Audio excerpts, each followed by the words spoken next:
El micro está apagado por si acaso. Gracias, gracias, me salvaste. Bueno, entonces vamos a empezar con la semana 13, que es aparato reproductor femenino. Y cuando hablamos de aparato reproductor femenino, hablamos sobre genitales externos e internos. Los internos son lo que podemos ver, ¿no? Como en anatomía, las partes del ovario, la vagina, los oviductos y el útero. Y en los genitales externos encontramos estas estructuras importantes que son labios mayores, menores, y lo que preguntó antes fue sobre el monte de Venus, que pertenecía a los genitales externos. Entonces, esa clasificación de genitales internos como externos les puede venir algo que no sea tan obvio como labios mayores, menores, ¿no? Que estos son los que están rodeando. Igualmente en la parte superior, el glande del clítoris, y ya los genitales internos es dentro de la vagina. Como podemos ver, los ovarios, los oviductos o las trompas de falopio, también se llama. Y recuerden que los oviductos van a tener células ciliadas para poder mover el ovocito, y aparte van a tener células de secreción, que son las células intercalares. Vamos a ver igualmente que el ovocito se está moviendo por células ciliadas y se va a implantar ¿dónde? En el útero. Y en el útero, cuando se implanta, recuerden que, por ejemplo, si no se implanta en el útero, hay un embarazo ectópico, o sea, un embarazo que no pertenece al lugar de implantación, y mayormente se implanta como en un medio de la mitad. Entonces, por eso es muy importante que tengan estos cilios para que se puedan movilizar. Recuerden que en el útero va a haber una capa funcional del endometrio. Recuerden, endometrio, miometrio. El endometrio crecía en capa funcional, y cuando crecía, gracias a eso, va a ayudar a que se pueda implantar. Ahora, vamos a ver, chicos, no se olviden del monte de Venus, que pertenece a los genitales externos, y también aquí se puede desembocar lo que es la uretra. Y aparte también tenemos el vestíbulo. Ahora vamos a hablar sobre los ovarios, y los ovarios tienen dos partes importantes. Una zona de la corteza, que es la periferia, y una zona medular, que es en el medio. Entonces, en la corteza podemos ver, ¿qué podemos ver? Podemos ver los folículos en diferentes estadios. O sea, podemos ver los folículos, estas bolitas, que pueden ser en estadio primario, de crecimiento.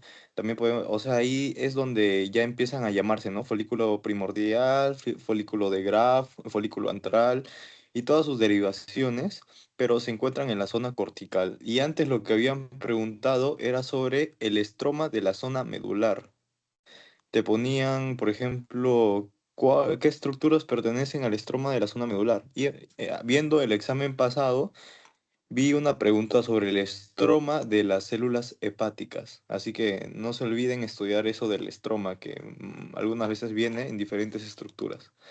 Ahora, vamos a ver que la zona medular tiene vasos sanguíneos como vasos linfáticos. Igualmente como pasa con el estroma de los túbulos seminíferos, el estroma estaba por las células de Leydig, vasos linfáticos sanguíneos. Mayormente un vaso sanguíneo también va a tener su vaso linfático que lo puede estar acompañando. Entonces, aparte también tenemos estas células importantes, que son células intersticiales o células iliares. Si les preguntan, por ejemplo, cuál pertenece a la zona medular y les ponen estas dos células más fibroblastos y vasos nerviosos, entonces, bueno, vasos sanguíneos y con nervios y vasos linfáticos, entonces les pueden poner otra alternativa para que les pregunten cuál no pertenece. Ahora, igualmente va a haber células estromales que van a dar ese sostén a las células del medio que están acá. Ahora, como podemos ver en la zona cortical, o sea, de la médula, podemos ver una capa importante que es la túnica albuginea. No se olviden. En la zona cortical, o sea, de la corteza.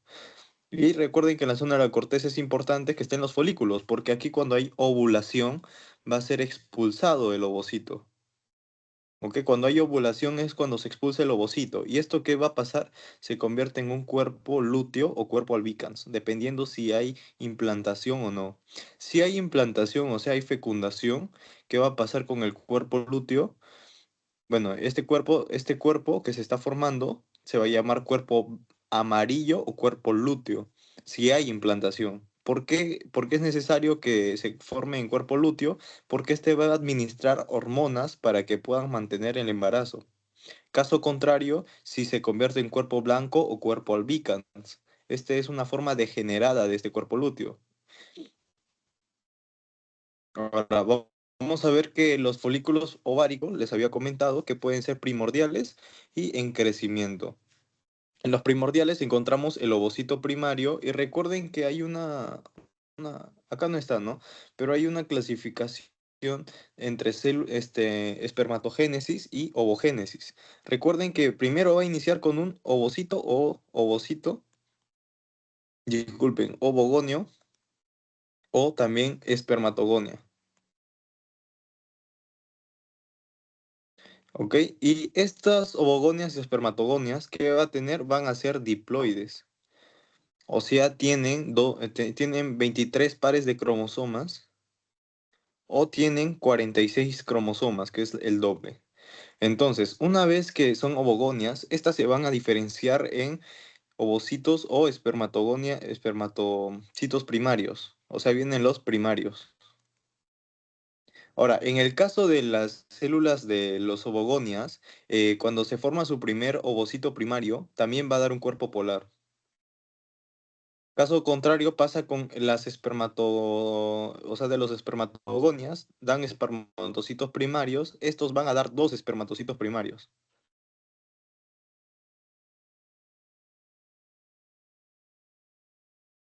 ¿Ok? Y entonces, después viene una meiosis que va a dar un ovocito maduro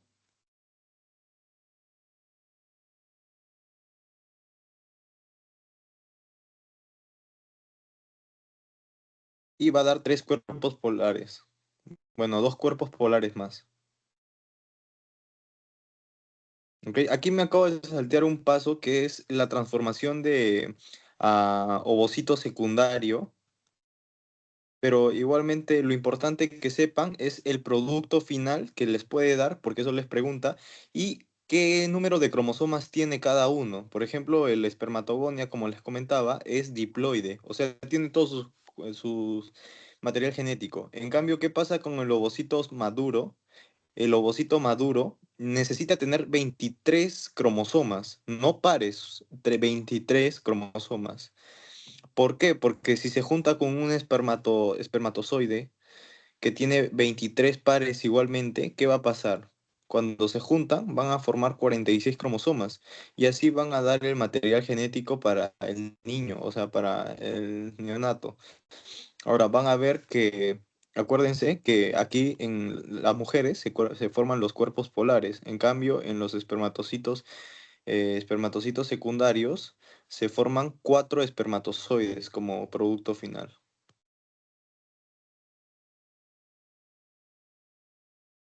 Ahora, en la primordial recuerden que teníamos un ovocito primario y si se dan cuenta, el ovocito primario que está acá va a estar rodeado de células foliculares, o sea, células foliculares planas.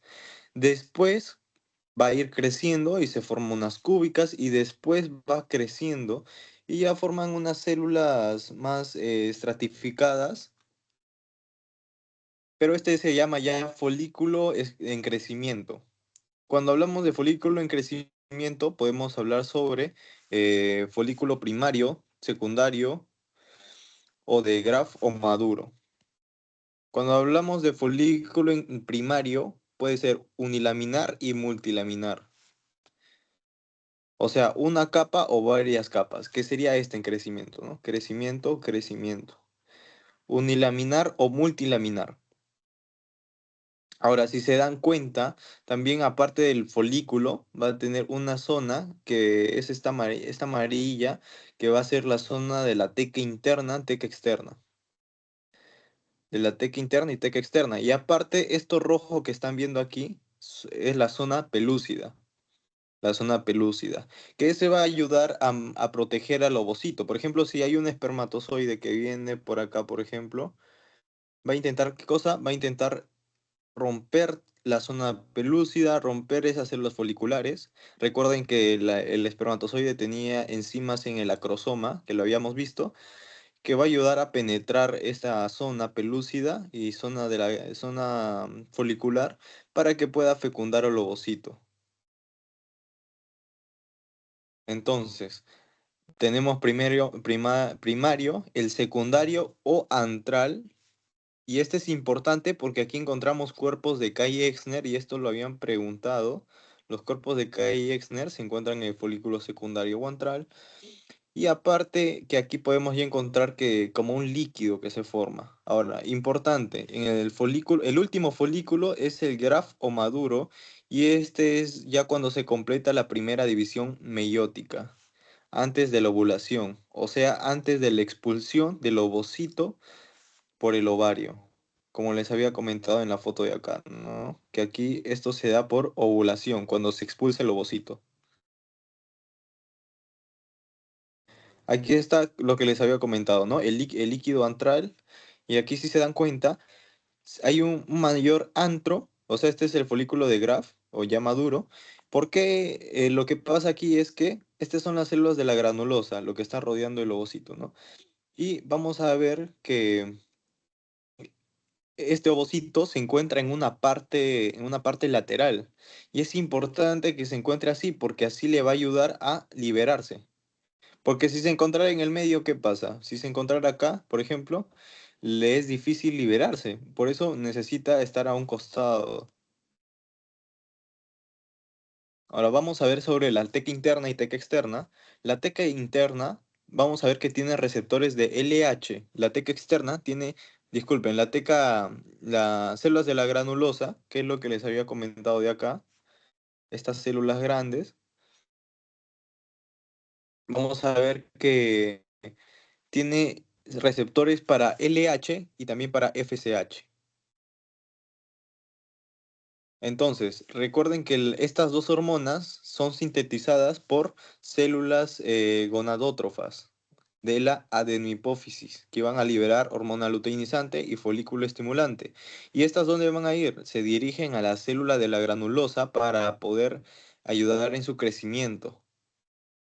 Ahora, gracias a esto también les pueden preguntar, chicos, en las células de la granulosa se encuentra la enzima aromatasa. La enzima aromatasa, que se encuentra en las células de la granulosa, van a ayudar a formar el estradiol, ¿ok? Eso les puede preguntar. Ahora, vamos a ver que les había dicho que en la ovulación es cuando ya el ovocito es liberado, pero se da antes de que se complete su primera división meiótica.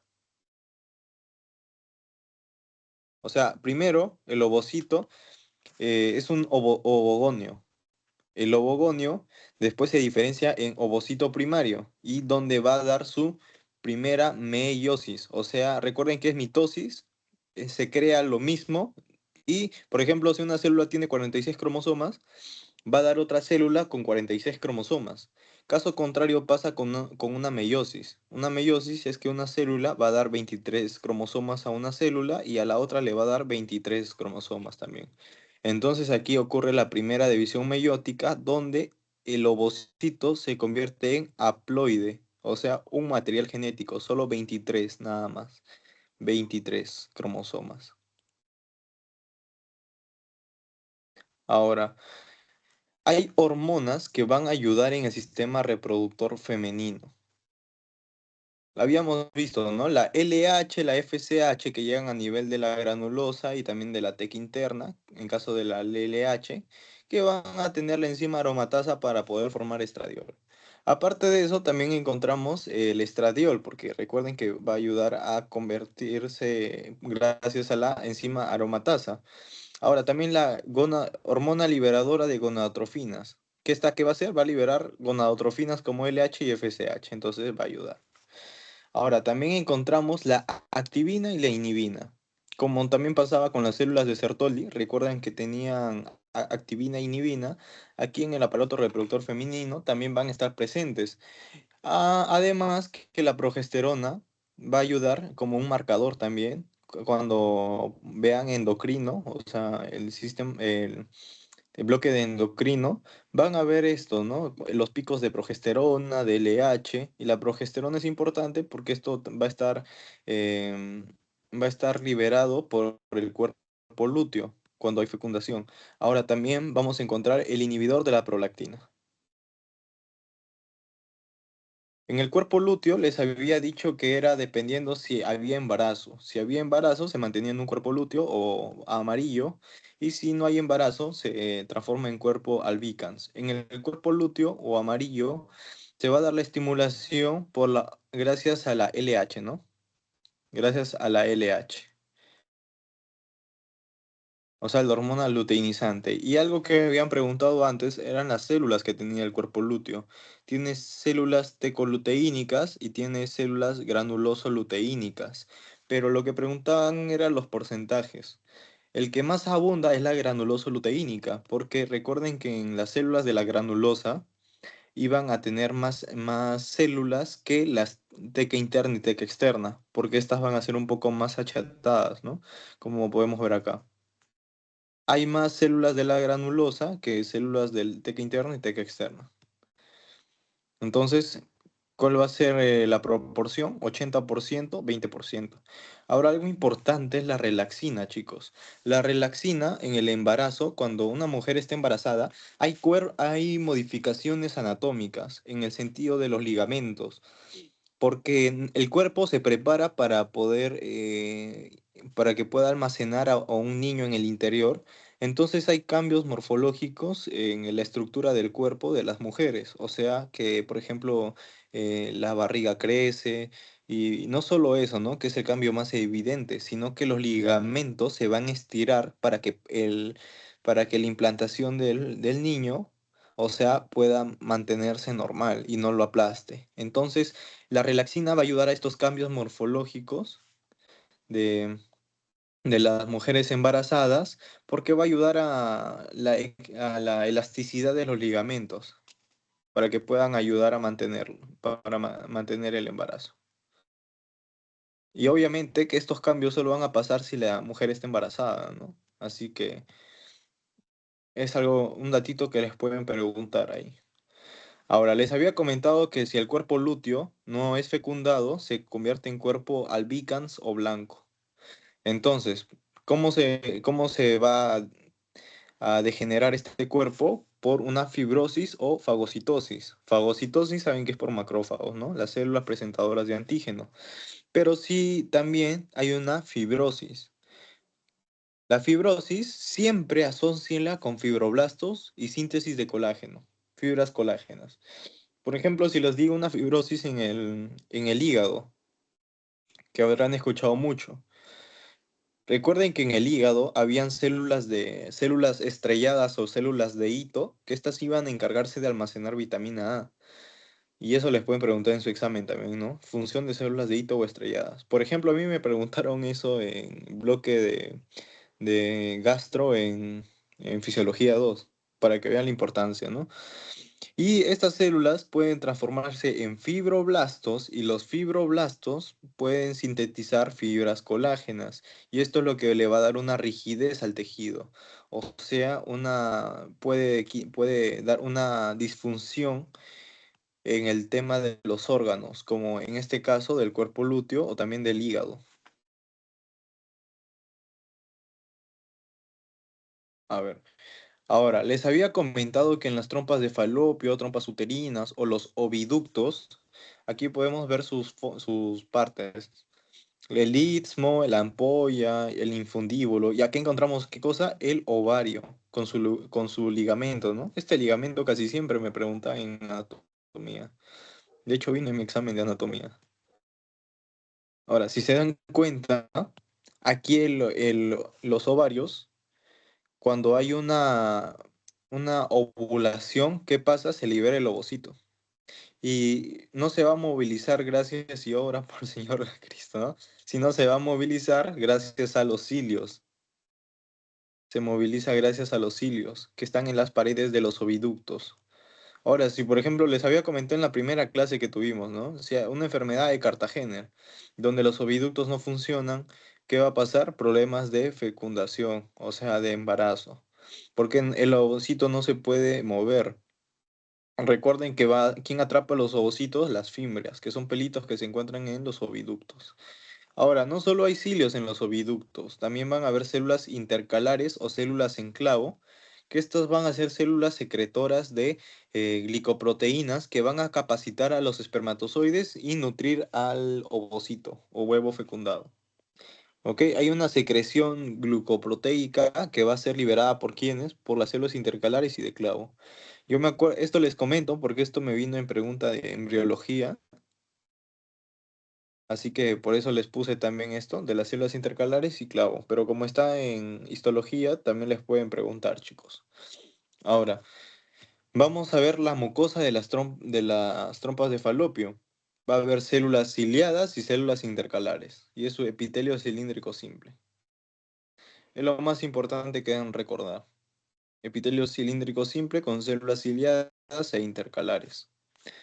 Ahora vamos a ver el útero. El útero les había comentado que tienen un endometrio, miometrio y perimetrio. El endometrio va a tener una capa funcional y capa basal. La capa funcional es la que va a funcionar, entonces esta va a proliferar para crecer su capa. Ahora, ¿por qué crece? Porque el cuerpo se prepara para ser fecundado. O sea que aquí en esta capa funcional, llegue un blastocisto, o sea, llegue ya no un óvulo maduro, ¿no? Sino un blastocisto para que pueda dar el sincitio, o sea, del embarazo, para que se pueda dar el sincitio, se forme el epiblasto, hipoblasto, para que se pueda formar el recién nacido. Entonces, por eso es necesario esta capa funcional. Ahora, ¿qué pasa? Que esta capa funcional se puede romper cuando hay menstruación, o sea, cuando no hay embarazo se rompe. Se rompe de 1 a 7 milímetros. Y ahora, como esta capa funcional está vascularizada, por eso en la menstruación, cuando se rompe esta capa y está vascularizada, ocurre el sangrado. Si se dan cuenta, ¿no? Aquí están los vasos.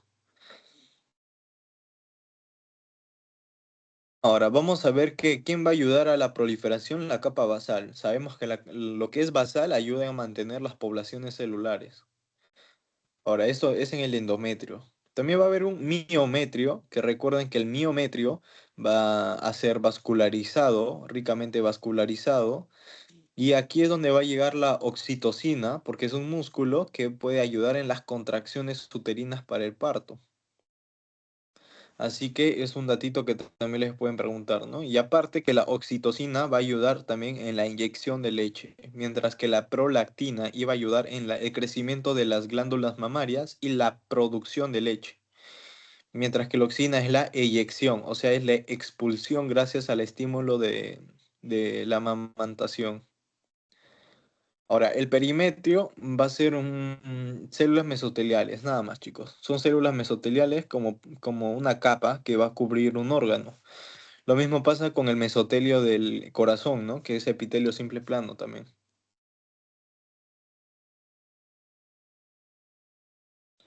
Ahora, vamos a ver que aquí vamos a encontrar la estructura de cervix y de la vagina. El cervix es un endocervix y exocervix. El endocervix va a ser importante porque aquí encontramos estructuras llamadas quistes de Nabot. Y esto les pueden preguntar también, chicos. ¿En qué estructuras se encuentran los quistes de Nabot? Les ponen varios órganos o estructuras y el más importante es el endocervix, porque también les pueden poner exocervix y endodervix, exocervix, les pueden poner oviductos, les pueden poner varias estructuras, pero se van a encontrar en el endocervix. Ahora, vamos a ver que la vagina va a tener, recuerden, ¿no? La vagina era un epitelio estratificado, plano, no queratinizado. Desde el primer tema lo habíamos visto, ¿no? El tipo de epitelio que tenía la vagina. Ahora, ese es en la mucosa. Aparte, que también va a tener células descamadas, porque recuerden que ese epitelio es escamoso, plano, simple. Estas células descamadas van a ser degradadas por lactobacillus. Esto es importante, chicos. En la vagina van a encontrar estas bacterias llamadas lactobacillus. Y es importante porque va a ayudar a mantener el pH ácido, o sea, reducir el pH. ¿Por qué es importante? Porque algunas bacterias externas, por ejemplo, pueden ir a depositarse en la vagina y pueden causar infecciones. Pero un método de defensa que tiene el cuerpo va a ser estas mismas bacterias llamadas lactobacillus, que ayudan a reducir el pH y si se reduce el pH, se vuelve más ácido y van a poder degradar otras bacterias que son patógenas. Y esto se da por el ácido láctico. El ácido láctico le va a dar la característica, es un ácido, entonces lo vuelve ácido, el ácido láctico. Ahora, aparte que esta mucosa va a estar influenciada por el glucógeno, ¿ok? Por la acumulación de glucógeno, que eso también les pueden preguntar, chicos. Ahora, aquí va a llegar lo que es el estradiol y la progesterona. El estradiol, y esto me preguntaron en endocrino de Fisio 2 para que vean la importancia. El estradiol va a ayudar a secretar moco fértil, o sea, va a ayudar a la fertilidad, al movimiento de los espermatozoides. En cambio, la progesterona produce moco escaso y, o sea, va a formar un tampón que va a evitar el ingreso de espermatozoides. O sea, no puede ser fértil. O sea, el estradiol ayuda al embarazo y la progesterona inhibe el embarazo. Y esto es de acuerdo al tipo de moco que se secrete. Uno es un poco un moco claro, acuoso, y el otro es un moco viscoso. Y si es viscoso, es como si fuera un moco de las vías respiratorias. Atrapa el polvo, atrapa los espermatozoides en este caso. Y si atrapa los espermatozoides, evita el embarazo. La palabra clave, chicos, es que la progesterona hace un tampón. Ayuda a la secreción de moco bueno, o sea, moco fértil. Ahora, chicos, vamos a ver que en los genitales externos, en los genitales externos encontramos la estructura del clítoris que les había comentado, ¿no? Que este va a ser un pene rudimentario, o sea, como si fuera un pene no evolucionado. Ahora vamos a ver que tiene labios mayores, labios menores y el vestíbulo. Lo que preguntaron en mi examen fue esto, chicos, y me acuerdo bien claro porque un amigo me preguntó algo que pueda venir y yo le dije, acuérdate, glándulas de Bertolli y vestíbulo, y una pregunta fue esa, ¿no? Y mi amigo me volteó a ver y yo me reí en examen. Porque justo antes de entrar ya he visto la punta, ¿no? Esta cosa.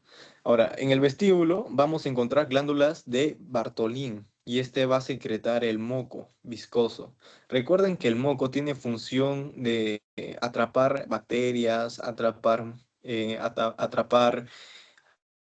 ah, polvo, sustancias extrañas, pero aparte también tiene la función de lubricar. El moco lubrica.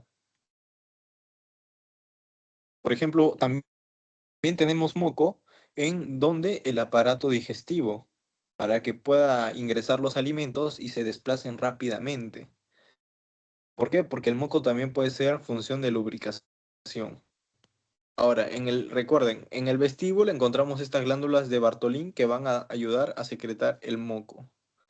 Ahora, en labios menores encontramos lo que son glándulas sebáceas, mientras en los labios mayores encontramos glándulas sudoríparas más folículos pilosos. Ahora, los labios mayores es como si fuera el escroto del varón, ¿ok?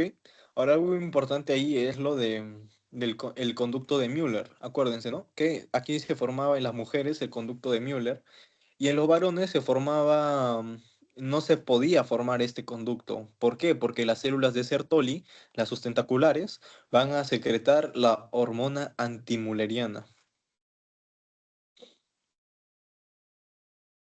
A ver, vamos a ver glándulas mamarias, chicos. Las glándulas mamarias va a ser unos tubos que van a estar las mamas, que aquí es donde se van a formar el calostro, se va a juntar con otros carbohidratos, proteínas, lípidos y monoglobulinas, y va a ser secretada por los mismos túbulos hacia la areola o pezón, que gracias al estímulo de recién nacido va a ser eyectado por la oxitocina. Ahora podemos ver que el túbulo, por ejemplo, encontramos túbulos alveolares compuestos y vamos a ver el conjunto de las glándulas mamarias, el sistema que tienen. A ver, vamos a encontrar lóbulos, después forman lobulillos, después forman conductos galactóforos y después los senos lactíferos, en ese orden, ¿no? En los lóbulos van a estar conformados por lobulillos y conductos galactófaros. Ahora, aquí importante, chicos, en las glándulas mamarias, aparte de tener lóbulos, lobulillos, conductos galactófaros, senos lactíferos, también encontramos epitelio adiposo. El epitelio adiposo le va a dar el tamaño también a áreas. Y esta va a ser estimulada por, recuerden, la prolactina. Ahora vamos a ver que las mamas tienen tres fases: una fase de reposo, una fase de crecimiento y una fase activa o de secreción. La fase de crecimiento se va a dar por la gestación, o sea, en el embarazo. La fase de reposo es lo normal, es lo normal, ¿no? Con los conductos y nada más. Y la activación o secreción va a estar estimulada por la oxitocina. Ahora vamos a ver las hormonas o moléculas que van a ayudar en el crecimiento de las glándulas mamarias. Aquí está la prolactina, les había comentado antes. También aparte de la prolactina encontramos estrógeno, progesterona, tiroxina y hormona o somatotrofina, ¿no? Somatotrofina. Recuerden que la somatotrofina también se puede llamar hormona de crecimiento, pero no creo que les pregunten eso, ¿no? Les pueden preguntar con ese nombre nomás. Ahora, de las hormonas más importantes es la prolactina, porque esto ya lo hemos visto en muchas clases. Entonces, eso es lo que les pueden preguntar. Aquí está, ¿no? Lo de la oxitocina iba a ayudar en la eyección de leche, o sea, estimula la expulsión de leche. Ahora, aparte de la oxitocina, la lactancia se puede dar, no solo necesita la oxitocina, sino las células mioepiteliales, porque si es mío, va a dar una contracción, ¿no? Porque es músculo, mío de músculo. Entonces, como es un músculo, va a ayudar en la contracción para que se pueda secretar la leche. Entonces, así se puede secretar la leche por las células mioepiteliales. Ahora, la unidad secretora se va a llamar el túbulo alveolar, chicos. El túbulo alveolar. Entonces, este es el conducto y este es el alveolo. Vamos a ver que esto va a estar recubierto obviamente de células, de células, de células, de células. Y aquí podemos encontrar las células mioepiteliales, las mioepiteliales, para que pueda haber una contracción y pueda ser expulsada la leche. ¿Ok? Ahora vamos a ver el tipo de secreción que podemos ver acá, ¿no? La secreción apocrina y merocrina. Lo importante, chicos, es el contenido de la leche, que esto ha venido como pregunta de examen también. El contenido de la leche se basa en lípidos, se basa en proteínas, se basa también en inmunoglobulinas, en especialmente la inmunoglobulina A, el anticuerpo A. Y aparte también encontramos carbohidratos, en especial la lactosa, que recuerden que es un disacárido, o sea, es glucosa más galactosa. Les pueden preguntar, por ejemplo, ¿qué contiene la leche? Lípidos, proteínas, inmunoglobulina A, inmunoglobulina B. ¿Cuál sería la falsa? La B. Y en las alternativas les puede poner también, contiene glucosa, contiene galactosa. Y las dos estarían bien, porque las dos forman la lactosa.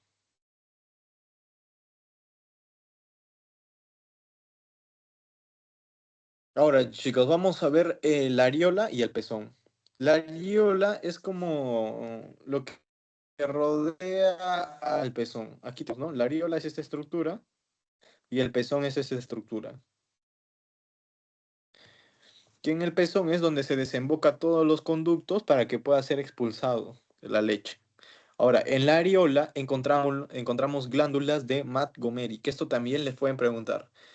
Glándulas de Montgomery se encuentran en la estructura de la areola.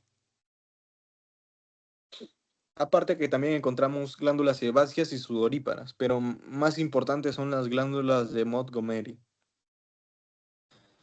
Ahora, aquí podemos encontrar el sistema de conductos que les decía, ¿no? Pero por ahí encontramos los conductos alveolares. Ahora, en el pezón es un epitelio estratificado queratinizado con células musculares lisas también. Ahora, chicos, eh, eso sería la clase de aparato reproductor femenino. Y ahorita les comparto el tema de los sentidos, que es un nuevo tema.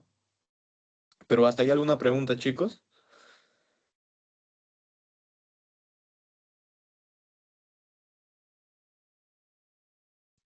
Lo que les puede preguntar aquí, por ejemplo, el contenido de la leche, que esto también ha venido como pregunta.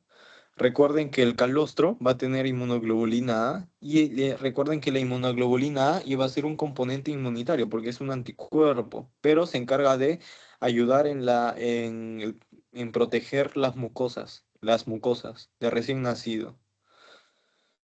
Otro dato por ahí del embarazo es que la inmunoglobulina G puede traspasar la barrera placentaria. O sea, puede pasar de la madre hacia el recién nacido, la inmunoglobulina G.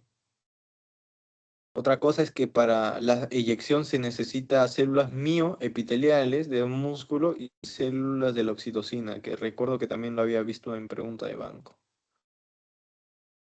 Recuerden que el crecimiento se puede dar por la prolactina, que esto está relacionado con sistema endocrino, así que ahí tienen como una doble pregunta. Igualmente, las fases de la mama también vinieron.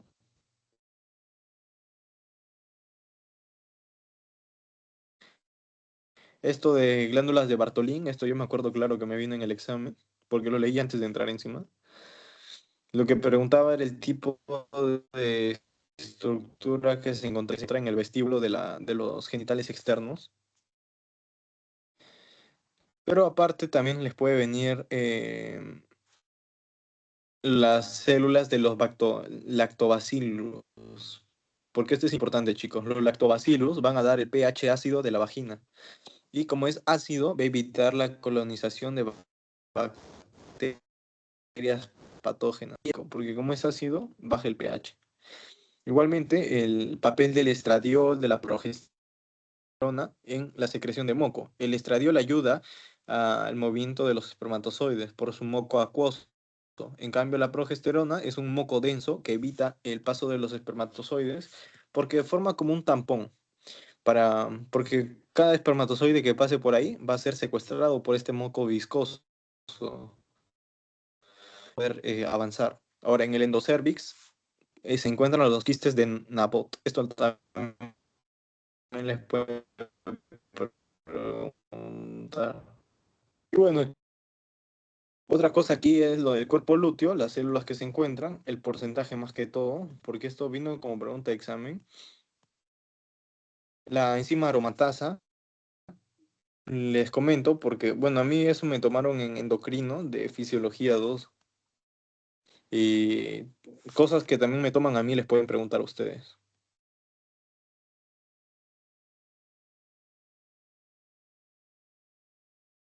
Y esto del estroma también que les comenté, ¿no? Porque también he visto varias preguntas que les pregunta sobre los estromas de las diferentes estructuras. O de parénquima también. Bueno, chicos, entonces vamos con el siguiente tema, que es órganos de los sentidos. Ahí les comparto el PPT.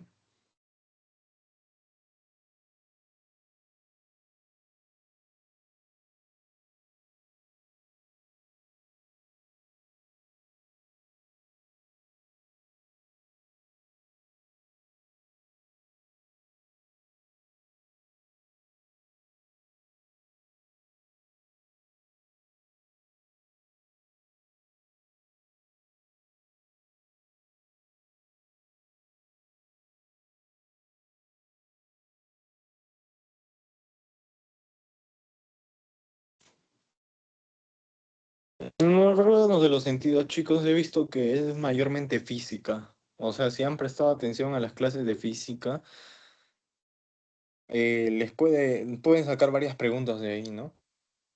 Yo he hecho el PPT también, revisando la teoría, dando algunos puntos para que puedan ver.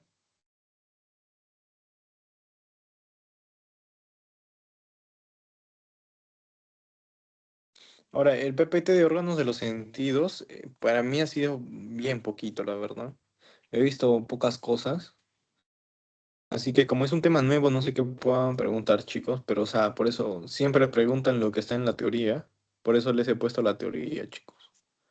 Porque como es un tema nuevo, todavía no se sabe muy bien lo que pueden preguntar, pero seguramente pregunten todo lo de la teoría, chicos. Así que estudien bien su teoría y vayan a su examen sabiendo teoría, porque es lo que siempre preguntan en todos los cursos.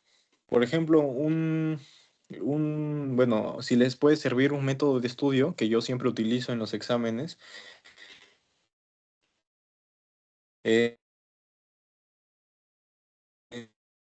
imprimir las de grabadas y resaltar un marcador. Y, bueno, sé que...